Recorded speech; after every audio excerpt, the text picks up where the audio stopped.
Hello, friends. Welcome to Islington Listens, wisdom from a community of faith that doesn't think the same, vote the same, or love the same, but we are trying our best to follow in the way of Jesus with compassion and hope.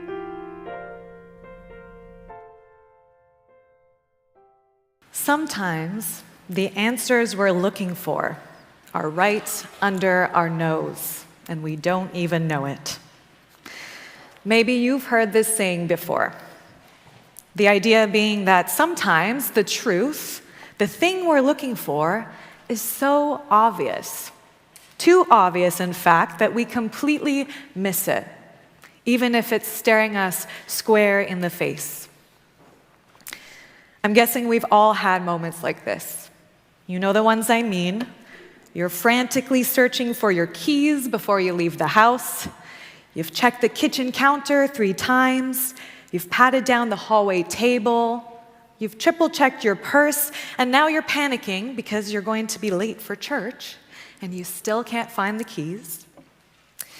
And then a thought occurs. Aha, let me check my coat pocket. And there they are. You think, how did I miss that? Or here's another one. You're searching everywhere for your glasses. You've checked the nightstand, the bathroom counter. You're retracing your steps through the whole house. Can you guess where they are? You go to scratch your head, and there they are at the top of your head. In these moments, it's not just that we've forgotten something. It's that we're looking, but we're not really seeing what's there. And I wonder if, in some way, the disciples in our gospel story today might relate. Let's picture ourselves in their shoes for a moment. It's Sunday, 3 days after Jesus was crucified. These 2 disciples are leaving Jerusalem on their way to a town called Emmaus. They have no clue that Jesus is alive. However, they've heard about some strange things that happened at the tomb earlier in the day. And so here they are, walking on the road, and a stranger comes to walk beside them. Now, this stranger is actually Jesus, the risen Christ, and yet they don't even notice. Not until the breaking and the blessing of the bread. Now, as listeners hearing this passage, reading this story, it might be easy to wonder, how did they miss that? Wasn't it obvious when he started to illuminate the deeper meanings of the scriptures and their hearts were burning? But the author of Luke gives us this small detail. He says their eyes were opened and they recognized him. And later, when these 2 travelers recount the story to the other disciples, they say that the risen Christ had been made known to them in the breaking of the bread. Jesus purposefully veiled himself until the time was right for these disciples to see him. And so, although the disciples may have thought afterwards, how did we not see him before? The truth is, they couldn't have possibly, because Christ purposefully hid himself in plain sight. The disciples were not initially ready, but all the while, as they walked unaware, lamenting the death of the man whom they had thought was their Messiah, wondering what was next, their hearts burned within them. The Spirit was softening them. As this stranger spoke words of truth, they became more and more receptive, and finally, when they were ready, Jesus revealed himself. And that kind of timing, well, most of us probably know something of that experience. There are moments in our own lives when we are unclear about our next steps, where we may be searching for clarity, seeking answers, asking, what's next? Why aren't things working out the way that I thought they would? Where is God in all of this? And sometimes we can be in that space, seeking, waiting, longing, hoping, until finally some kind of clarity arrives. And when it arrives, we can feel a little silly sometimes, like, how did I miss that? How did I not see that or think of that before? I can think of many instances in my own life where this was certainly the case. And one big one that comes to mind was trying to figure out what the purpose of my life and what career I was supposed to be pursuing. I spent many years grappling with this question of life purpose, trying to discern what God wanted for me and from me. For most of my 20s, I changed careers every 2 to 3 years. Business and marketing, event facilitation, freelance writing, singer-songwriter, business coaching, and life coaching.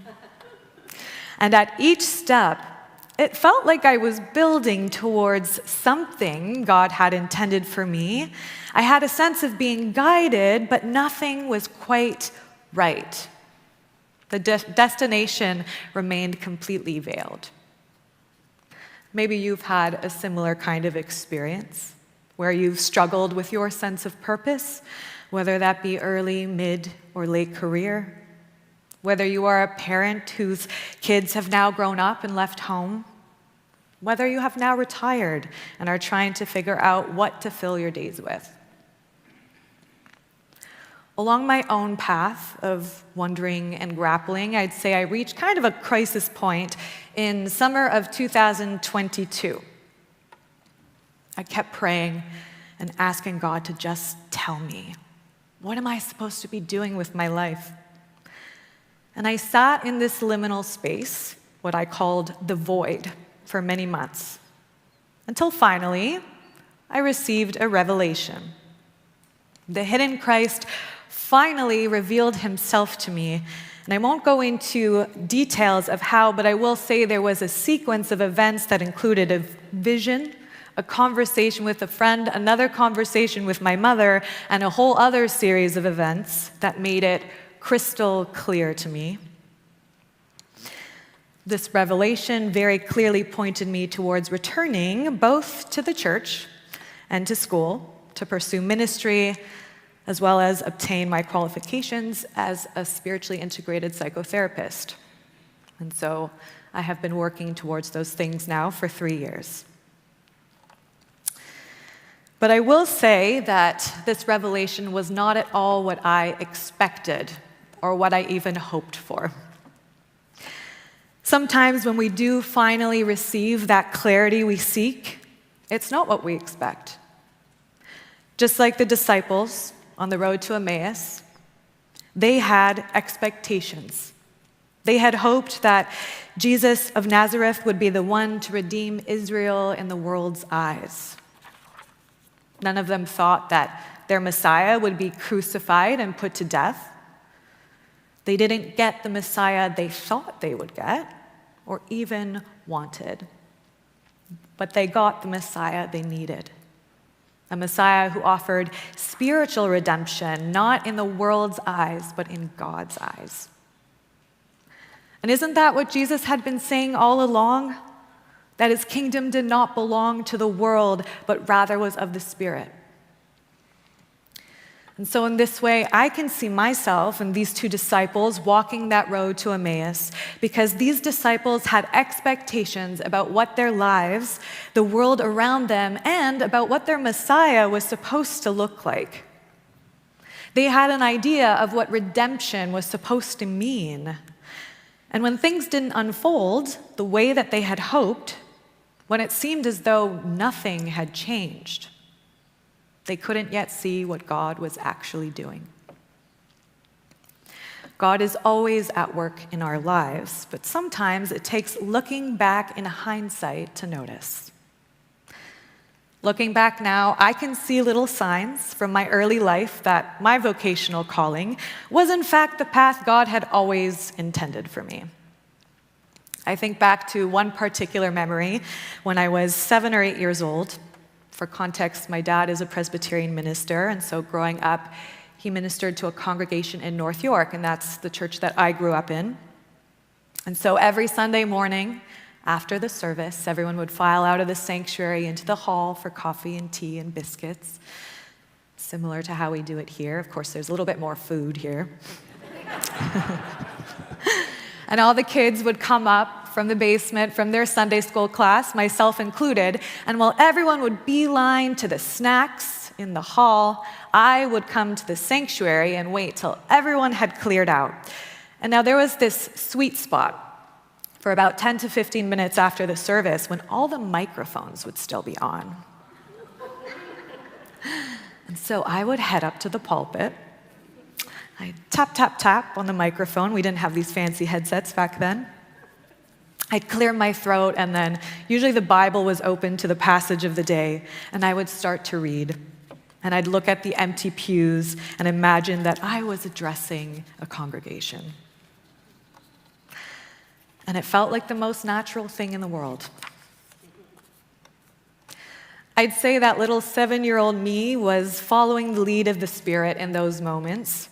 She maybe had a hunch about what God was going to eventually guide her towards. But as I got older, I became more and more resistant to the idea that my professional life would involve the church in any way, shape, or form. But all that time, the hidden Christ walked next to me, feeding my heart, illuminating my mind. Until one day, I was finally ready for my eyes to be open to what the Spirit had in store for me. Looking back now, I can say with certainty that had Christ revealed this calling to me any earlier, I would not have listened. And so the Spirit, veiled as it was, prepared me. It helped me develop my skills and my gifts until I was ready. And this, I think, is how the Spirit operates for each of us. We are all Christ's disciples walking the road to Emmaus. Sometimes we take little scenic detours along the way, but we walk the path nonetheless. Sometimes God walks beside us, silently instructing and guiding us. Sometimes God reveals God's self to us in extraordinary moments of sudden clarity. And sometimes God is hidden in plain sight, but that doesn't mean that God isn't there. Sometimes it means that the time is maybe not yet right for the Spirit to reveal to us our next steps. Now, just because the Spirit might choose when the timing is right does not mean that we only play a passive role or that it's totally out of our hands. Perhaps faith also means training our spiritual sight, learning to see what might actually be hidden in front of us. We can do this by opening ourselves to the possibility that God is always right in front of us, in the people that we meet, in the absolute ordinariness of our lives, and in the absolute chaos of the world, and in all the accompanying confusion, loss, grief, and challenges that we encounter.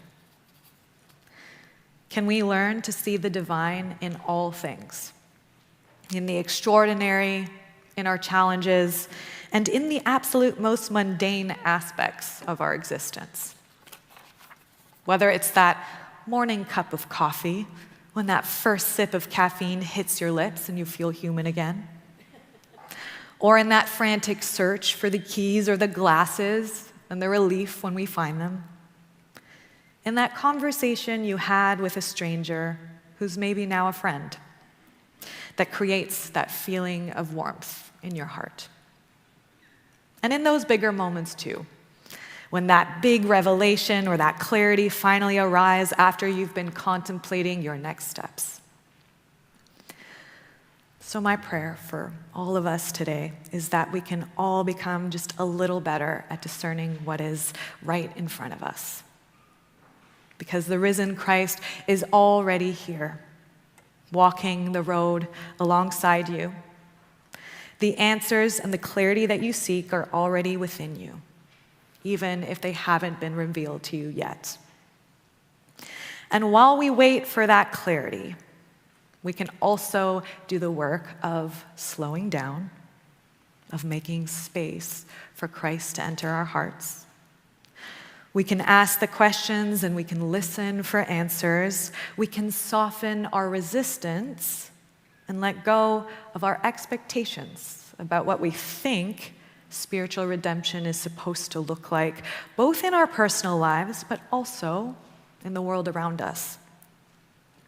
Because it can be very easy when we look at what is going on in the world right now to get swallowed up in despair, to believe that Christ is nowhere, that he is absent. But can we actually see what the Spirit is doing right now? Probably not. But maybe one day it will become a little clearer. So perhaps we can all pay attention just a little more. Not in an anxious way, but with the openness of someone who knows that even when hidden, Christ walks with us. Because the answer you're searching for, the presence you're longing for, and the truth you need to hear might be right under your nose. You just don't know it yet.